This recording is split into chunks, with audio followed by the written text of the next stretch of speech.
పంచభూత లింగాలు అట్రాక్ట్ చేసే టెంపుల్స్ ఒక 5 టెంపుల్స్ ఉన్నాయి. ఏది చిదంబరం నుంచి మన కంచి వరకు, కాళహస్తి వరకు. ఇక్కడంతా ఏమవుతుందంటే గర్భాలయం ముందు మీరు నిలబడుకోగానే ఎలాంటి స్పిరిచువల్ ప్రాక్టీస్ లేకపోయినా 5 నుంచి 10 నిమిషాలు మీ మైండ్ ఆగిపోద్ది. మీ మైండ్ మొత్తం జీరో అవుద్ది. మన తిరుమలలో కూడా చూడండి, మీరు ఏదన్నా ఒక మైండ్లో గట్టిగా అనుకొని స్వామి దగ్గరికి వెళ్ళి మీ కోరికల ఫ్యాక్టరీలో నుంచి ఏమైనా కోరికలు బయటికి తీయాలనుకోండి, ఏది కూడా చెప్పలేరు.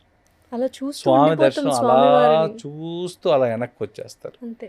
అలాగే శివుని క్షేత్రంలో కూడా, మీరు అరుణాచలంలో కూడా మీరు ఎంత ప్రయత్నం చేసినా, మీరు స్వామి నాకు ఈ కోరిక తీర్చు, నా వ్యాధి బాగు చేయని అడగాలన్నా ఆ దగ్గర అగ్నితత్వం దగ్గరికి వెళ్ళేసరికి హై కాస్మిక్ ఎనర్జీ ఫ్లో మన బాడీలో జరగద్దండి. ఎప్పుడైతే ఆ కాస్మిక్ ఎనర్జీ ఫ్లో అనేది మన బాడీలో రావడం స్టార్ట్ అయిందో మైండ్ జీరో స్టేట్లోకి వచ్చేస్తుంది. అంటే థాట్లెస్ స్టేజ్ అంటాం మనం. ఈ థాట్లెస్ స్టేజ్లోకి వచ్చేస్తుంది.